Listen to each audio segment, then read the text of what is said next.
Um, Alex, you are muted.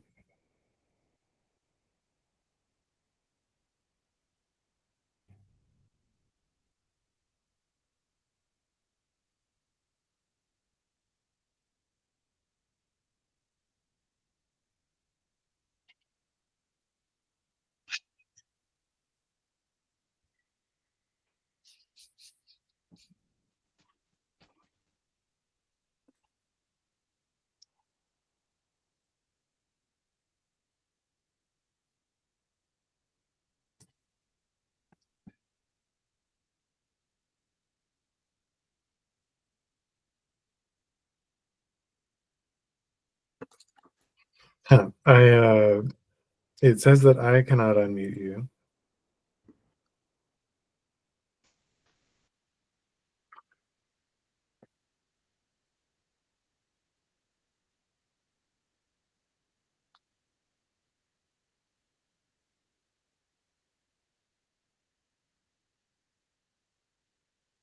Yeah.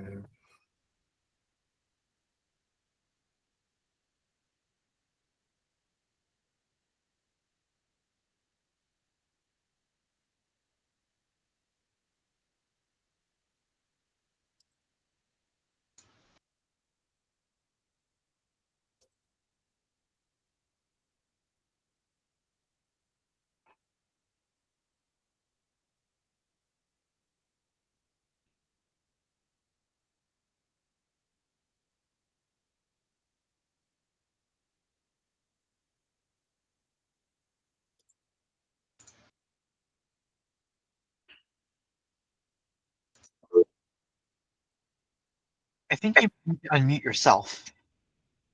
Your mic starts muted due to the size of the call, but... Oh, testing. 1, 2, 3, testing. Cool. Okay, lovely. So, for UDT 1.01, it's basically a thing I was working on where I tried to crystallize as much of UDT 1.0 as I could, and I think there are a couple insights that are worth, that are worth spreading to people who aren't me, even if the full approach doesn't necessarily work.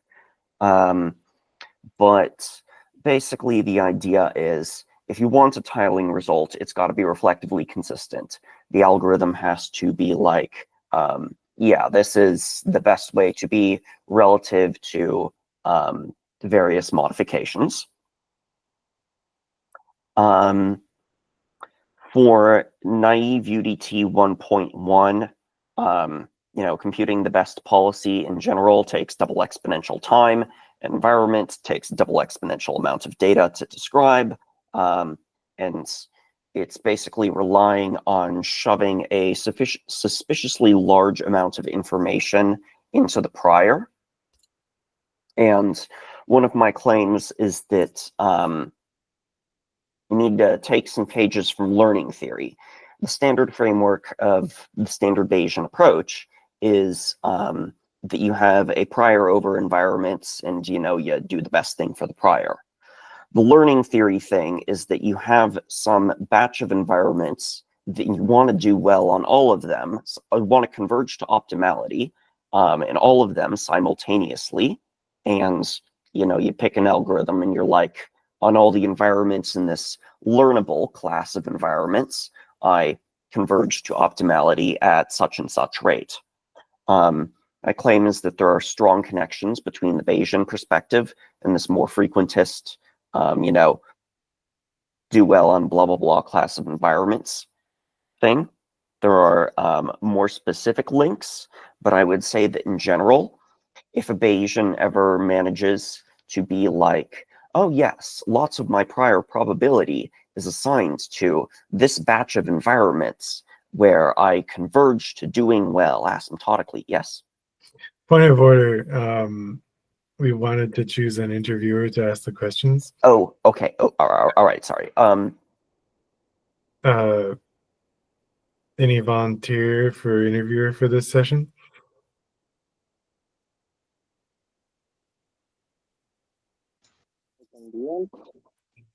probably.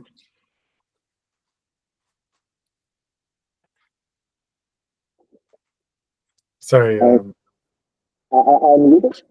you're not muted. You sound a little Oh, fuzzy. If no one else is willing and able, go ahead. is it better now? Yeah, Yes. it is. Yeah. Sorry. Yeah. So were you volunteering, Roman? I am. Okay, sounds good to me. Sorry for the interruption, Director. Okay, so is it a case of like I ramble and then somebody raises their hand and they're like, I have a question, or was it a case of like, somebody has a bunch of Oh yeah, things yeah. they want Sorry, to ask? I'm using the term interviewer just to indicate like this is the person who is the appointed like ask a question if you're confused, so that Okay. people don't think, oh, other people are being quiet, therefore like I am going to stay quiet because it seems like other people are confused and I don't want to slow things down. So Roman is like the appointed person to slow things down. You're the obligatory bearer of the dumb question. Yeah. All right.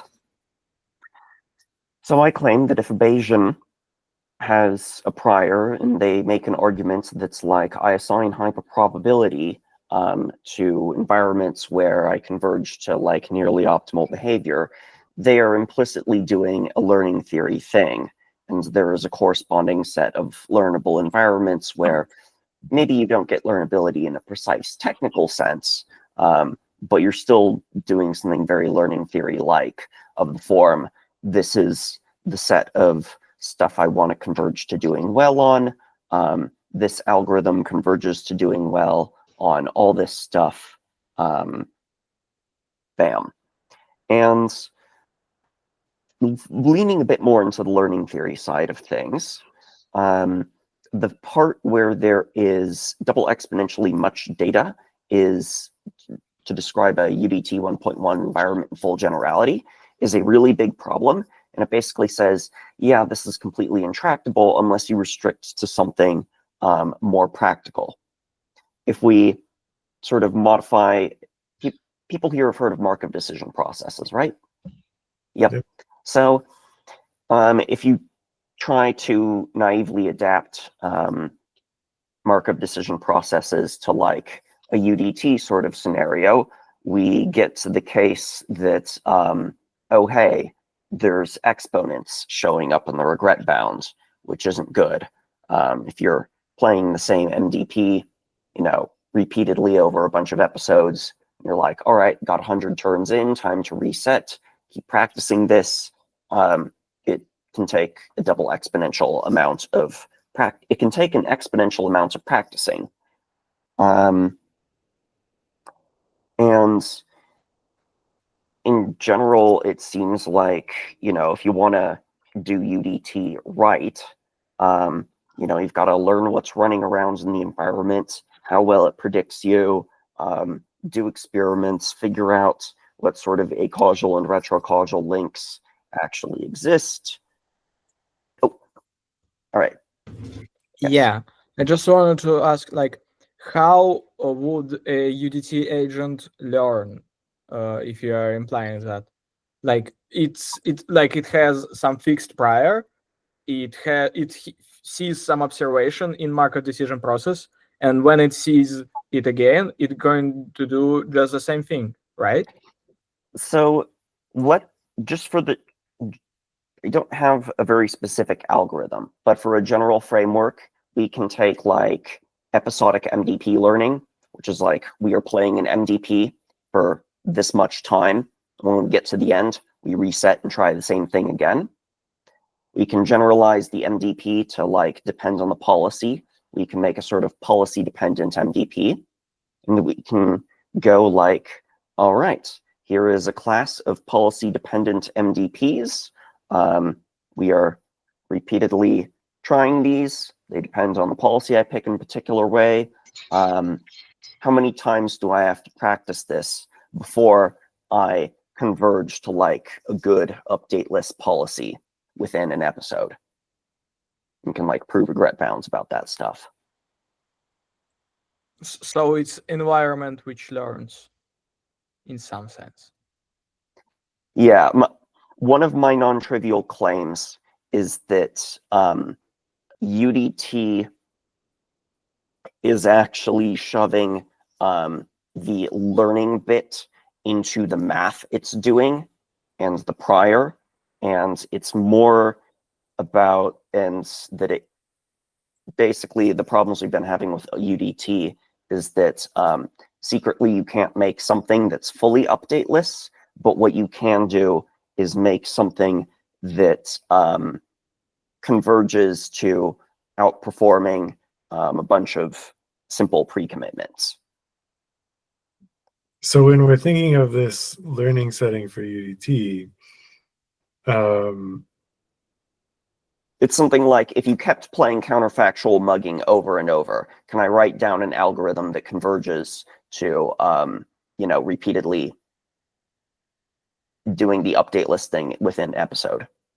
but I'm thinking like, well, it might be the case in some cases that this algorithm, like the overall policy implemented by this algorithm, does maximize expected utility from the perspective of the prior, making it consistent with UDT, like strictly speaking.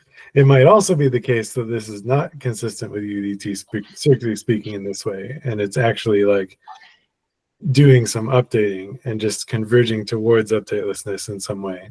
Yeah, in general, for a bunch of stuff like MDPs, multi-armed bandits, it's a general thing that it's really, really hard to find an optimal policy, like for some particular prior, but that there are algorithms you can write down that get good regret bounds. And it's basically are like, okay, we don't have the exactly optimal thing if we were being like perfectly Bayesian, throwing unlimited computing power at it.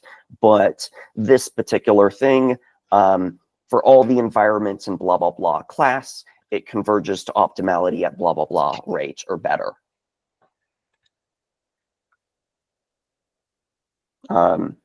So yeah, yes.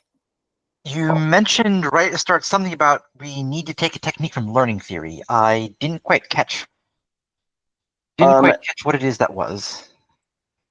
Basically, it's more like if you look at UDT from a learning theory, just general perspective, instead of a Bayesian perspective, it becomes immediately obvious that you really, really need to restrict the set of environments you are trying to learn in order to get any non-trivial algorithm with any non-trivial guarantee.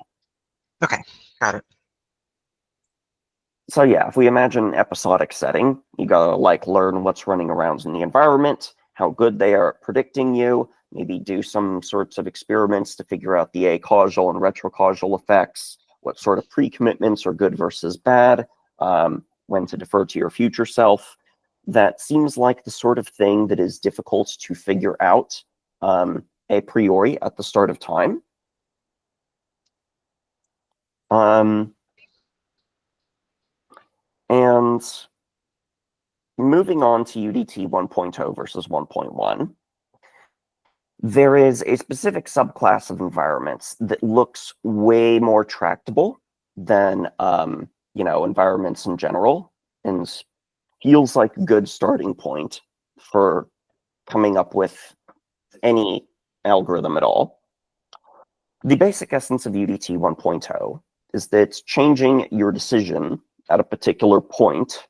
You don't need to know what you're doing everywhere else to figure out whether it's a good or bad idea to take an action here. And this is, in a certain precise sense, very similar to being like, I have a function, I am checking a partial derivative at a point, and it shouldn't really matter what that point is. The point is like how your policy behaves everywhere else. The partial derivative is like tweaking your action at one particular spot. And so the only functions with that property are affine functions. And so you can consider environments where all the transition probabilities, I guess, like I am here, what are my odds of going there? You can consider a case where it is like a weighted mixture of your decision at a bunch of other spots. Okay. Sorry, go ahead. Go on. So 2 questions here. First off, in this mental image of our UDT 1.0 policies as something where changing one policy point is a little bit like tweaking one partial derivative somewhere, doesn't that fall apart if we're looking at partial derivatives, I don't know, of some smooth manifold? Then you change any point that's no longer smooth or let alone continuous, you need to change a whole neighborhood of things. Oh, yes. I'm not talking about tweaking the underlying function. I'm going, what functions have this property that the partial derivative, the effect of a little tweak, doesn't depend on the point. The point is sort of like your overall policy. Okay. The second thing was, you mentioned that the basic idea is that we just come to the conclusion that there are some environments we could end up in where we should just give up. Is that correct? Yes, there are a specific example of such is environments that are like, play this one exact policy and things will go all right. Play any other policy and you are doomed forever. Right. Password games, right? Password games. Mm-hmm.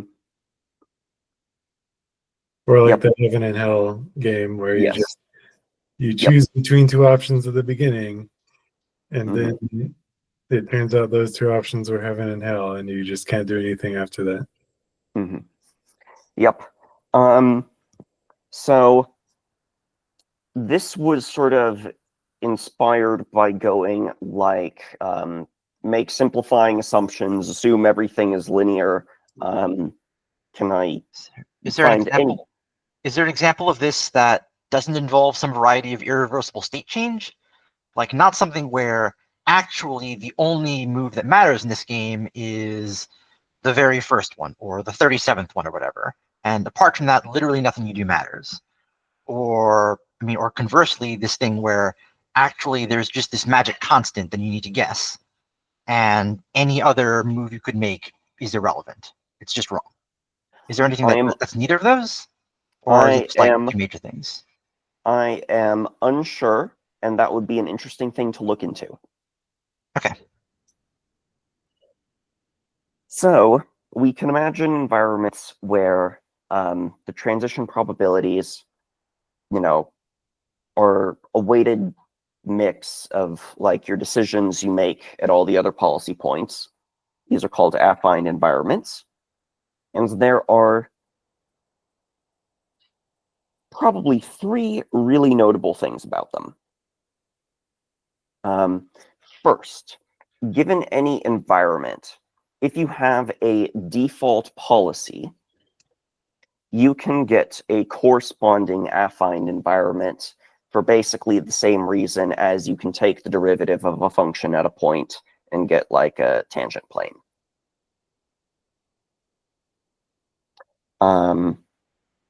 So that's one thing, is basically that even in fancy environments where you can't do global optimization, affine environments sort of encode the essence of local optimization. Hill climbing towards local optima instead of global optima, but since gradient descent is more powerful in high-dimensional spaces, and the space policies is really big, this presumably has good effects. The other one is that, like, if you make a, like an updateless MDP, that sort of thing, the number of parameters you have to learn goes down from exponential to polynomial, which means that we've actually got a decent shot at there existing a good algorithm that will, like, converge to playing the optimal update list policy. It takes like a polynomial number of stuff instead of an exponential number of stuff to do that. This is like the learning complexity, not the computational complexity. Yes, learning complexity. And the third thing is that it gives rise to the concept of an influence measure, which is the essential concept for figuring out, does UDT lock in really stupid pre-commitments at the start of time or not? Or does it outgrow that sort of thing?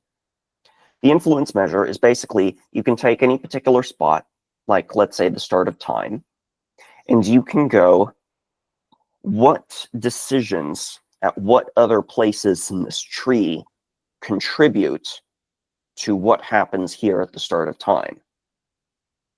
You can be like, this decision contributes almost not at all. This one contributes a lot. This one contributes a lot. This one contributes a medium amount. And as a general rule, if the influence measure at a spot, like how much does the decision here matter to other stuff, the influence is like a lot bigger than the probability, then the decision at the spot will be dominated by weird decision theory considerations. So if you want a property that's like, for any amount of stupid past selves, we will eventually outgrow their stupidity. That basically translates into something like, at any particular spot, the influence measure has to fulfill like some boundedness properties. No particular spot is allowed to go, the decision everywhere else matters a huge amount to what goes on right here. That is sort of the crystallization of getting a stupid decision locked in forever.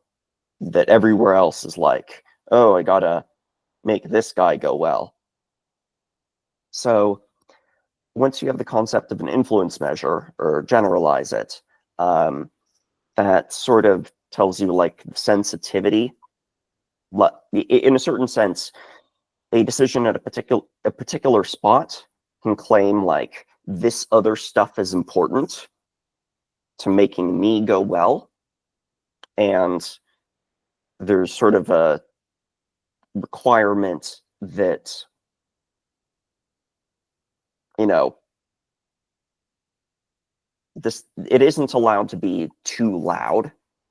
It can dominate the probability measure in places. You can certainly enforce like, all right, yeah, future me has to do this stuff in these situations for weird decision theory reasons, but you do not have an unbounded ability to claim do this thing for weird decision theory reasons.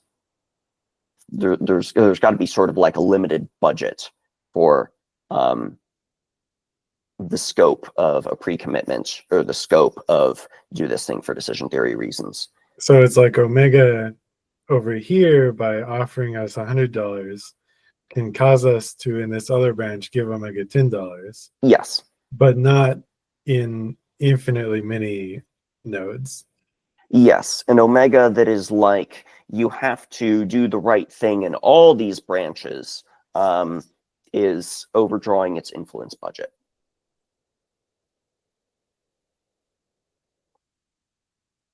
And so for any particular UDT proposal, the really nice part about affine environments is that they have this concept of an influence measure. They have this tool you can use to look at like the spread of a decision and how it controls your decision elsewhere, and be like, all right, nobody's getting too greedy. And so it's sort of the essential tool you need for that. The next, and one interesting thing is that for affine environments, computing a globally optimal policy still takes UDT 1.1. It's actually very difficult to specify an environment where UDT 1.0 is the thing to do.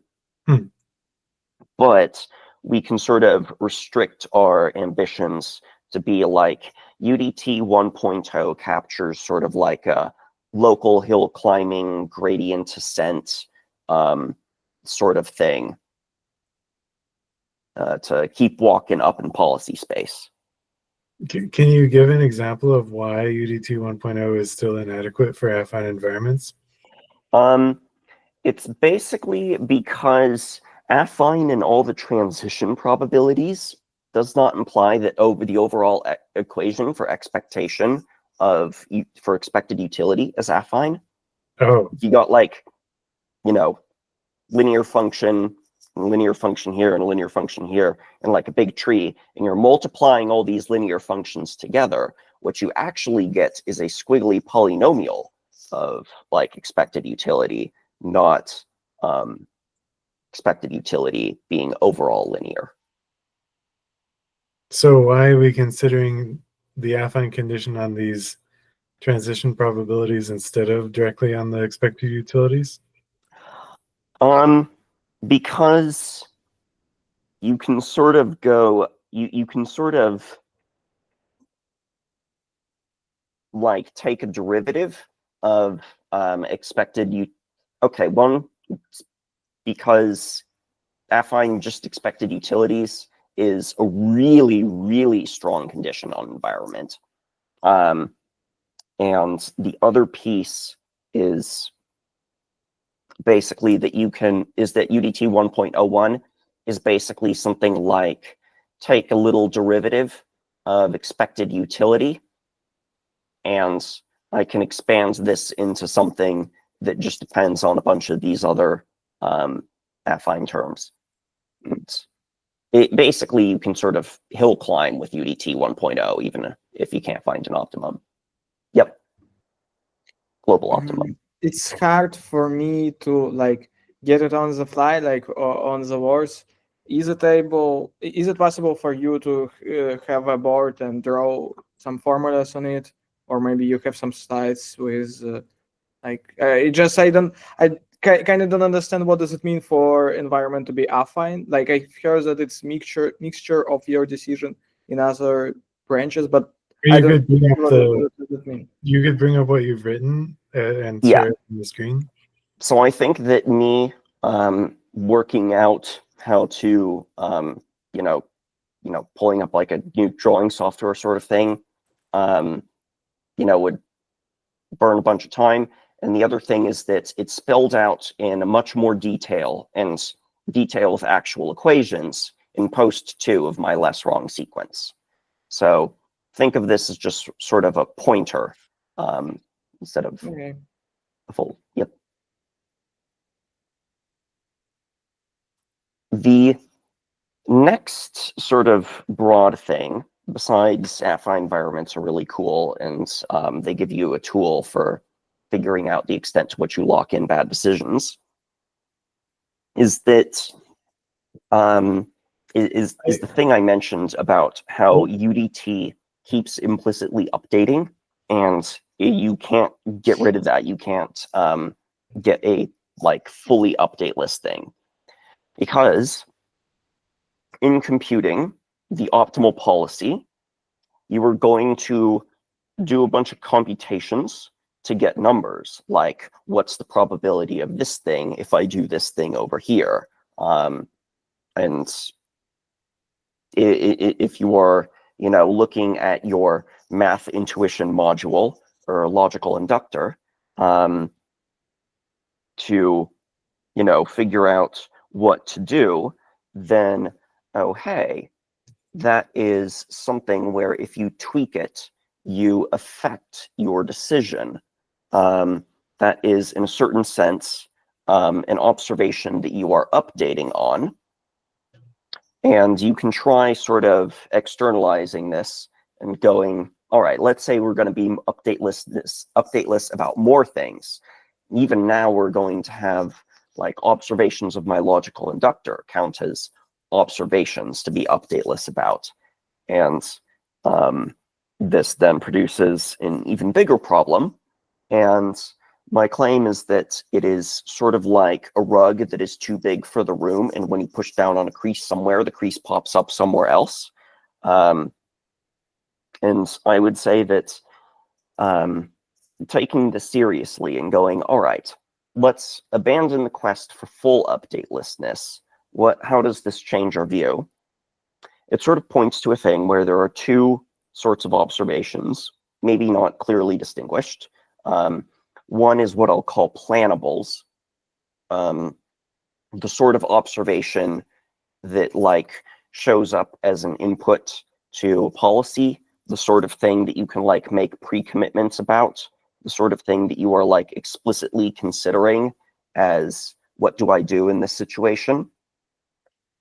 And then there are unplanables, which are, which are sort of like observations of the computations I do to figure out what to do. So, if you're crunching a logical inductor and you're using its probabilities somehow, those probabilities that you're looking at are observations that you aren't planning for. And so we can sort of maybe rephrase UDT as, all right, if we've got like observations that we can make pre-commitments over, and we got this other stuff that we're just seeing, if you tweaked it, you'd tweak our decision. Our decision depends on it, but they're not the sort of thing that we are, explicitly considering that we can make a pre-commitment on. Like you look at the logical inductor, you see some numbers. Planables and unplanables. We can ask, is there an algorithm that looks at this unplannable data and seems to do better than any dumb pre-commitment on planables? You can imagine making a bunch of pre-commitments, like, if I see this history, I do this thing. These sorts of, policy modifications. And basically, the goal is to find something that uses the extra information it's updating on in a way that, might not necessarily be the best, but doesn't lose to any simple pre-commitment. If you can explicitly go, oh, well, if I see this action and just lock in, if I see that, if you're ever considering a simple pre-commitment of the form, if I am in this situation, do this thing, you should instead be running some algorithm that is using this richer data in a way that early you thinks, all right, me that is looking at this richer data is using it in a good way that I approve of, and I wouldn't want to seal future me's ability to look at this data or make any pre-commitments binding future me. So there's still sort of a non-trivial desiderata. Even if we go, we're updating on some stuff, there's some other stuff where we can imagine we make pre-commitments and we can go, we should be using this information in a way that doesn't lose to, locking in decisions ahead of time on this information. Hang on. Beliefs, thinking, observation. So I think we're going to have to learn how to act like we're not learning and update towards updateless decision theory. The other posts, there's one that was about how to do implicit logical inductors that can have like beliefs about exponentially many things, and where there's a sensible notion of like asking the early inductor its probability about a late sentence. That basically, the specific UDT 1.01 algorithm basically just assumes we have access to some logical inductor like oracle thingy, and has some properties that it assumes of it, and is like, all right, if these properties hold, then this is the best thing to be doing to wield the information present in the inductor. And Hang on. And so UDT 1.01 sort of has like this black box oracle slot that I have not filled in with anything explicit yet.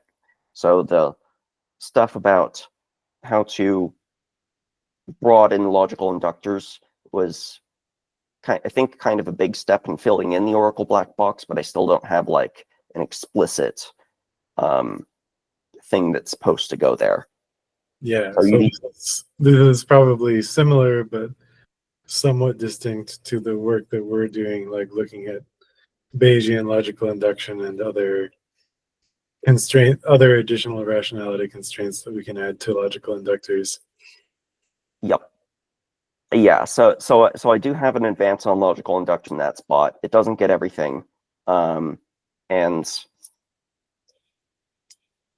yeah, more work needed. And I think the last really big bit for the presentation of the actual UDT algorithm was one of the really key assumptions made. So we can imagine a fancy algorithm that is like using this unplannable data. We'll say a fancy algorithm is something that's like looking at the data in the logical inductor. And we'll say a dumb algorithm is something that is just looking at like the observation history and isn't peeking at the logical inductor stuff to make its decision. A dumb algorithm is the like, you know, when I get to here, just do the thing. And the fancy one is like, hang on, I'm going to run a computation on this data first. Okay, so a dumb algorithm is only using planables, and a smart algorithm is integrating unplanables. Yes. Yep. And so for the UDT 1.01 thing, there's basically like, it always looks like a better idea to play UDT 1.01 in a situation than any other algorithm. One of the assumptions I had to make was that the expected utility of running the fancy algorithm at a spot equaled the expected utility of running like your prediction of its move at that spot. Something like, if there's some algorithm and you're like, I don't know what it's going to do here, 80% chance it does A, 20% chance it does B, one of the assumptions I had to make is that the performance of that would be the same as just, when I get here, play A with 80% and B with 20%. And having to make this assumption and really sort of unpacking its implications seems like it's pointing towards a sort of strategy stealing thing for UDT. In a certain sense, logical inductors aren't inexploitable against all traders. They're just inexploitable against this batch that you can think about. Mm-hmm. Similarly, for your boundedly rational inductive agents, it wasn't like, you know, do good against everything. It was, you know, I do better than any predictor in this class. And my claim is that UDT is going to do a similar thing. That's like, here is a big batch of stuff I can strategy steal from, and anything I can strategy steal from, I can beat and will beat. And, you know, and I think that if you're going for a tiling result, that probably you are going to need something along the lines of like, this is a class of things where I don't necessarily want to tile to because I think I can beat them. Mm-hmm. Yeah, absolutely. And in a certain sense, two of the big things that sort of generalized UDT are secretly secretly assumptions that are going like, we're going to strategy steal from more stuff. Let's say, you know, you've got a fancy algorithm that's like, I am going to run a long computation to figure out what to do. And the output of this long computation is entangled with some stuff, and I use this to guide my decision and do really good as a result. This is a case where the fancy algorithm beats its sort of dumb probabilistic average. You know, if you think that Magnus Carlsen has an 80% chance of moving this pawn and a 20% chance of moving this pawn, you can entirely think that sampling from that distribution does worse than running Magnus Carlsen's decision algorithm. But if you can externalize this sort of stuff as an observation about math, this UDT thing about having observations about math counts as observations, you're expanding your set of plannable observations, then that means that you can strategy steal from Magnus Carlsen by being like, I will run this little upload of Magnus Carlsen to figure out my chess move. And so I think that this sort of strategy, and so in some sense, I think this UDT move of let's throw in more stuff as observations, let's throw in more stuff as observations, what that was really doing is it was making it so that we could strategy steal from more things. And another thing is that there was a variant of UDT that was like, instead of picking actions directly, we pick like what decision algorithms to run. There are some things that depend on your ritual of cognition. Like if you're Antarctica, you think everything in a really complicated way to keep your circuits warm and toasty. Or, you know, making the same decision to cooperate has somewhat different effects depending on if your decision algorithm is like a really simple legible thing versus a really complicated mess. Mm-hmm. And so I think you had a thing about like policy selection, like deciding which decision algorithm to run.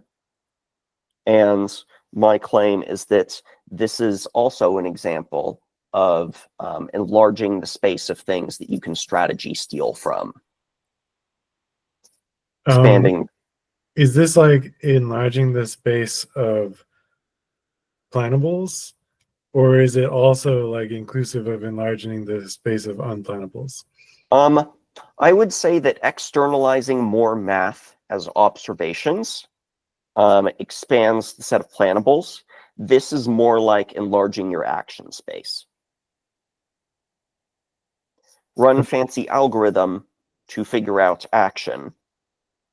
You know, the fancy algorithm might behave differently than just your prediction of what action it does. There might be some stuff where the ritual of cognition matters, so you're expanding your action set to be like, run this. And then you have more stuff where one of the key assumptions in 1.01 works. And so that was basically it. Any good tiling result that's like, I want to be me and I don't want to be anybody else has to go through UDT.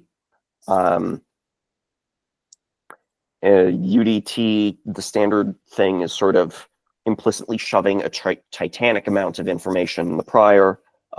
It is implicitly updating on things, and it's pretty infeasible. So what we do instead is we're like, okay, we probably should take some results from learning theory.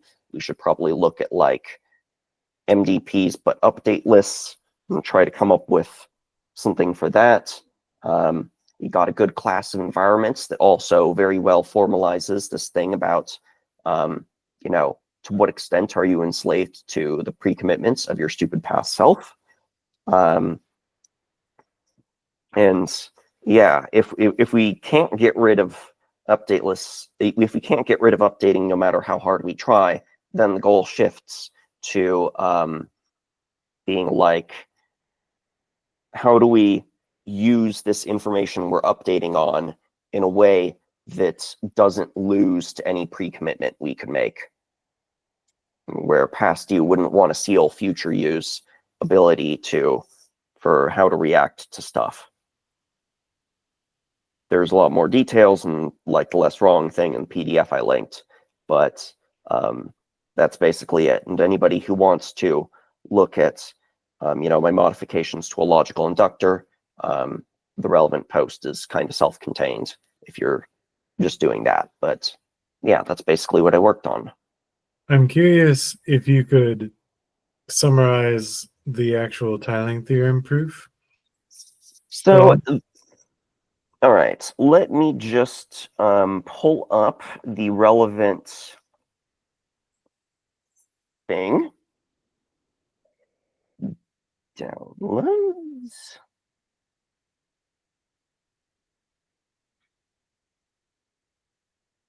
So the actual tiling theorem thing.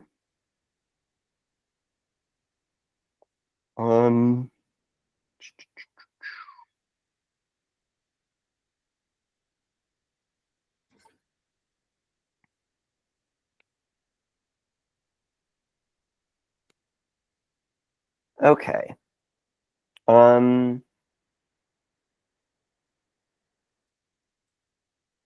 So the actual theorem sort of depends on, hang on. You see, all right, in every world, lemma 2 holds. Okay, we have by lemma 2. Okay, so maybe this thing approximately less than this thing, 2. Still equal to. Do you want to share your screen? The relevant. Hang on. Yeah. So the basic summary of the tiling theorem was that. Hang on. Let me see what exactly lemma 2 was.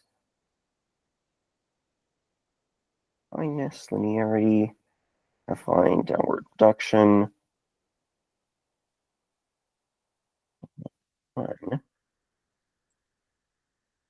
Okay, all right. So there's this thing called lemma 1, which was basically just math, and wait, hang on. Oh, I did need to do that. Okay.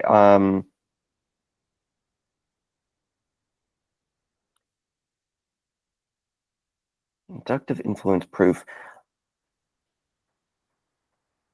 Yeah, so the tiling thing sort of depends on like a combination of I am assuming these nice properties, and I am assuming the logical inductor knows it fulfills these nice properties.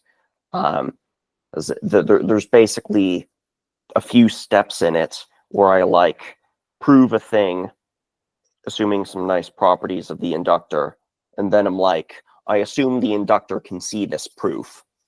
But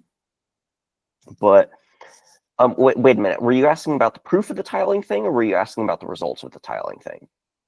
I'm asking about the proof, like the general sort of thing I'm just trying to get an idea of is because like we're trying to figure out like to improve tiling theorems that talk about a UDT without assuming too much about what the actual implementation of the mathematical intuition model is.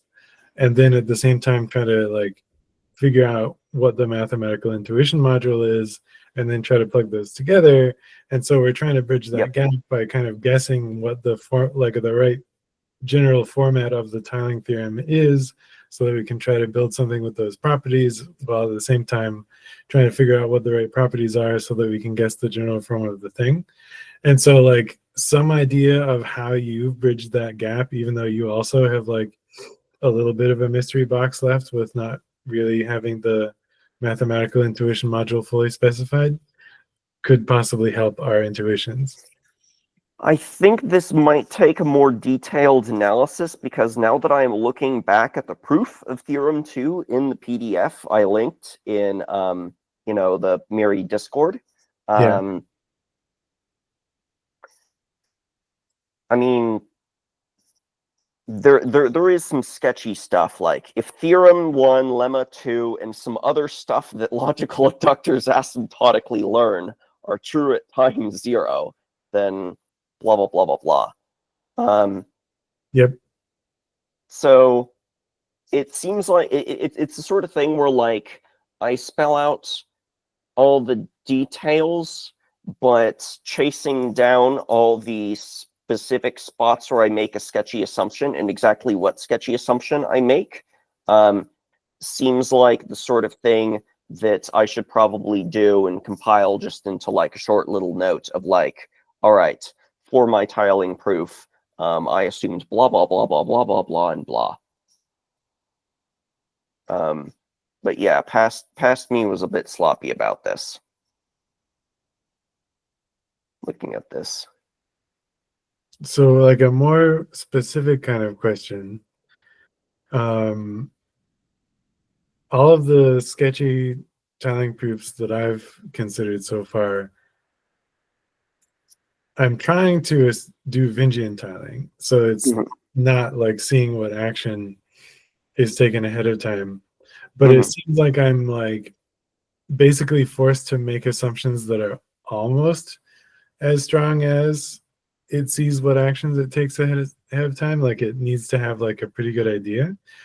And the intuitive reason for that is like, suppose like UDT just compares expectations of two things. Right? UDT 1.0 just compares expectations of 2 policy points.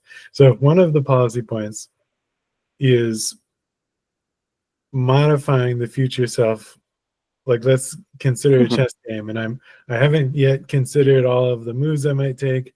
I have still like a somewhat broad prior over the future chess actions I could actually take. But while I'm thinking about moving the king, I can also like modify myself to make sure that I then move the rook in a way that will defend that king position in time. But and so then the expectation over here of this self-modifying plan, good. But then over here where I just consider moving the king, then like I'm not additionally conditioning on like, oh, I know that I can move the rook, because I have done that cognitive work over here to calculate this expectation, but I haven't done it over here. It seems as if I need to like kind of violate UDT by updating on that extra computation. That is, I need to construct an epistemic state, which is like not just on priors. I think non-self-modifying actions are great for unjustified reasons, but rather whenever I consider self-modifying, I should update my consideration of the non-self-modifying actions to be like at least that good, because I know that I can move the rook to defend in the way that I've considered in the self-modifying plan, or I could find something better. But I can't have already like put probability of moving rook to high over here because I'm trying to be Vingian. You see what I'm kind of trying to gesture at? I think so. So I'm curious. So it's basically like you don't address this. You don't really know what you're going to.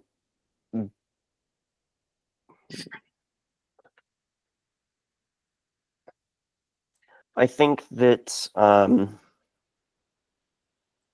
I should probably chase down all the assumptions and be like, all right, here is a cleaner version that does not do as much sketchy stuff.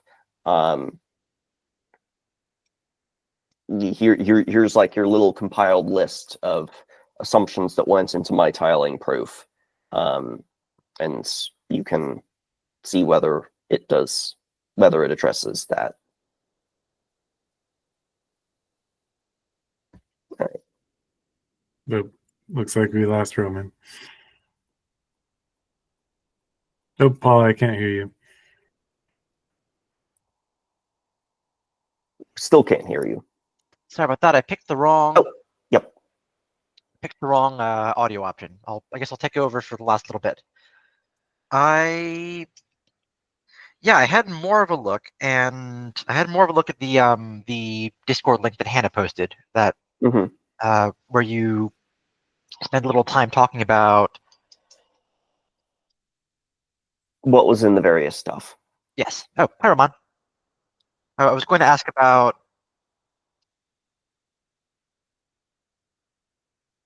Trying to figure out how best to phrase this. I know I talked with Abram at some point earlier this month about trying to get a sense of partial policies for UDTs. Mhm. Like probably something that's history dependent. Where did I? Sorry, I have an entire pad of paper here now, and specifically something where UDT 1.0 is way too narrow, because it seems like there are some situations where you should expect for what you do on other observations to affect what you do in some observation of interest, or about some observation. Mhm.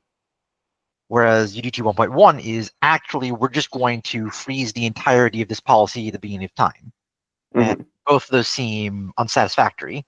Mhm. I had this initial sketch of an idea where I started thinking about things in terms of argmaxing over, like some sort of limited argmax within.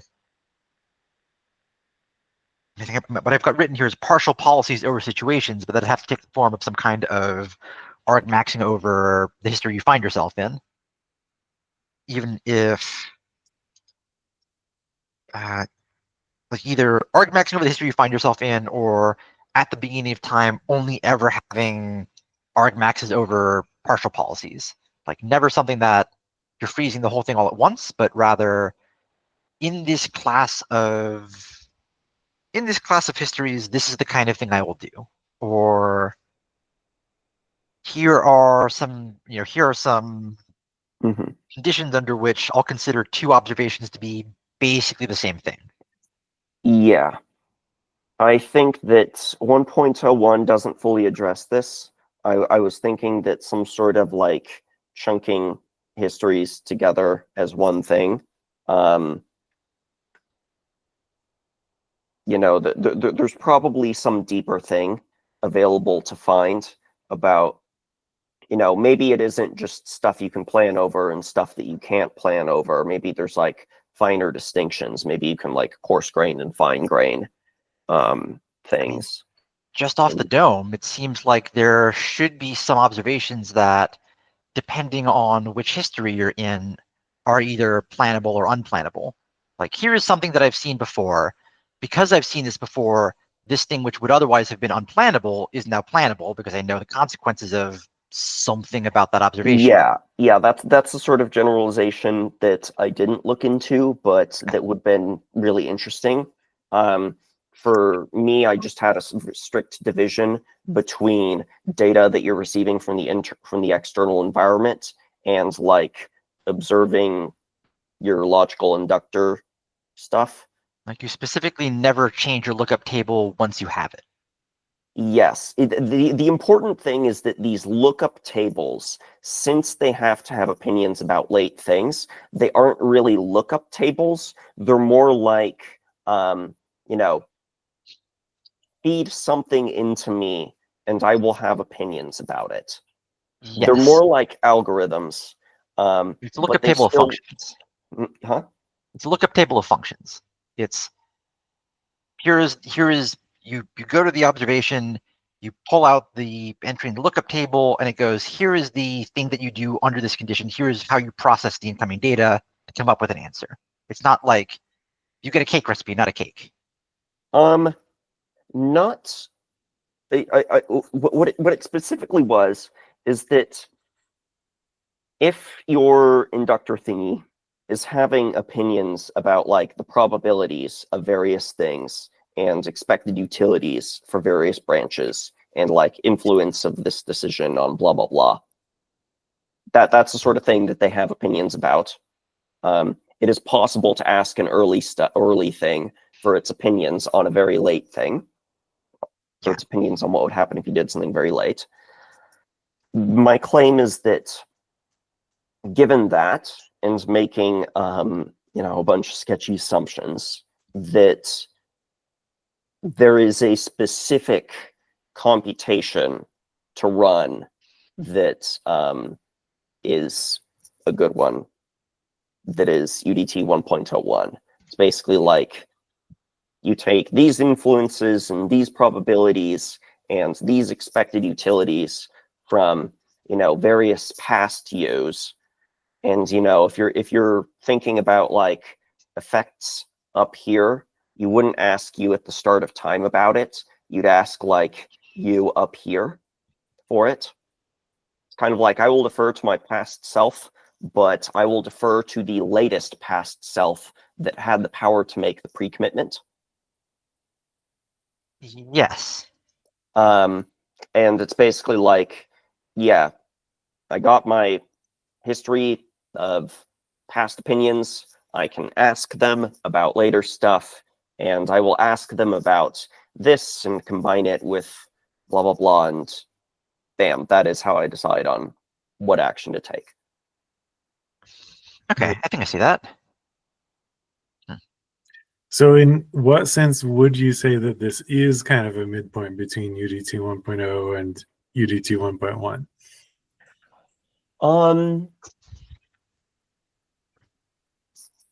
I would say that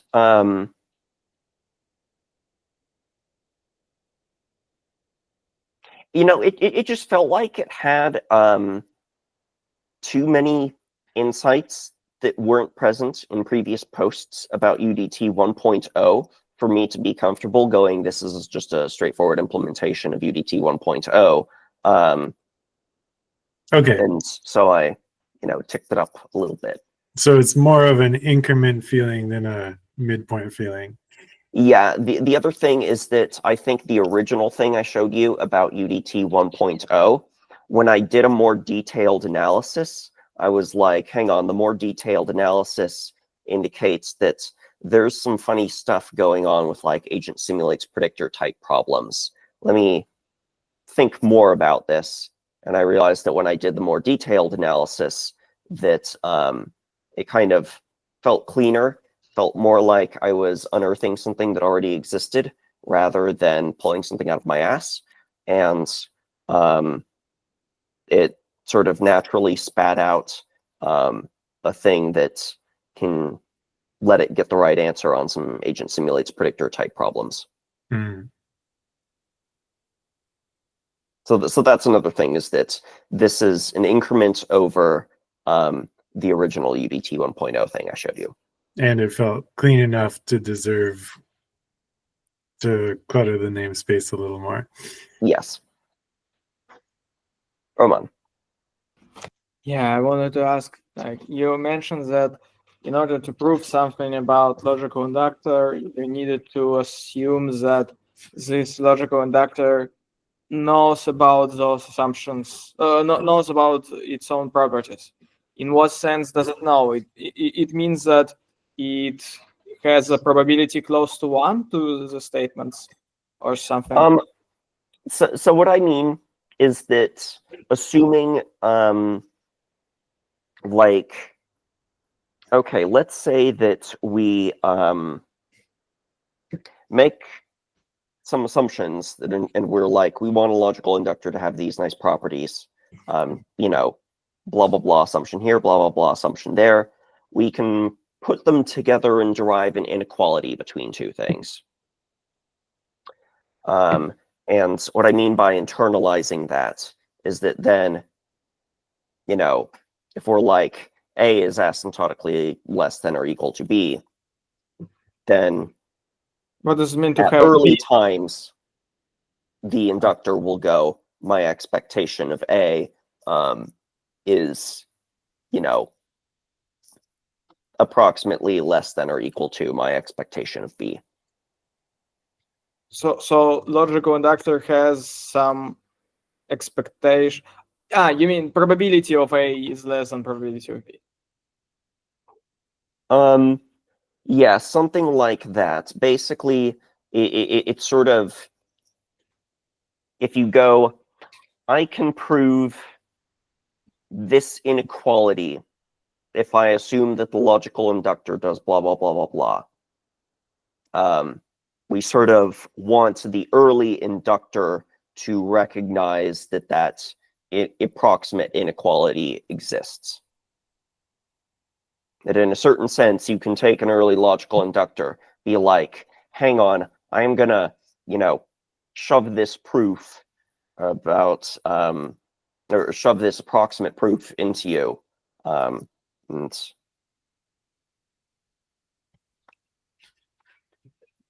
yeah, I really should specify this more and pick out exactly what assumptions I'm making. But This is all written in your sequence, right? And yes, the it is not. It is in the PDF. It is not necessarily in the sequence, and it is a bit sloppy. It's the sort of thing that would take a little bit of poking at it to figure out exactly what assumptions I make that where. There are 5 assumptions I make explicitly. I do have an unpublished theorem that is basically like, if these 5 assumptions hold, a trader can run a Dutch book to exploit, basically, so I got 5 assumptions. There's an inequality I'm trying to get to hold. And I have a result that's basically like, if these 5 assumptions hold and this inequality doesn't, a trader can pick up free money.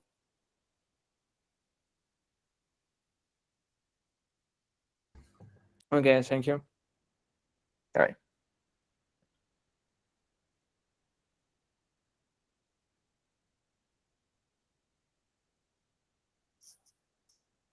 Anything else?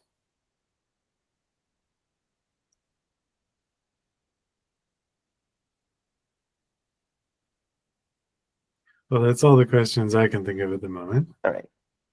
Thanks everybody for attending this extra meeting, even though it's not at the best time for everyone. And thanks to Alex for presenting. Yeah. All right. Take care. Thank you. Goodbye. Thank Thank you. you again. Bye. Bye.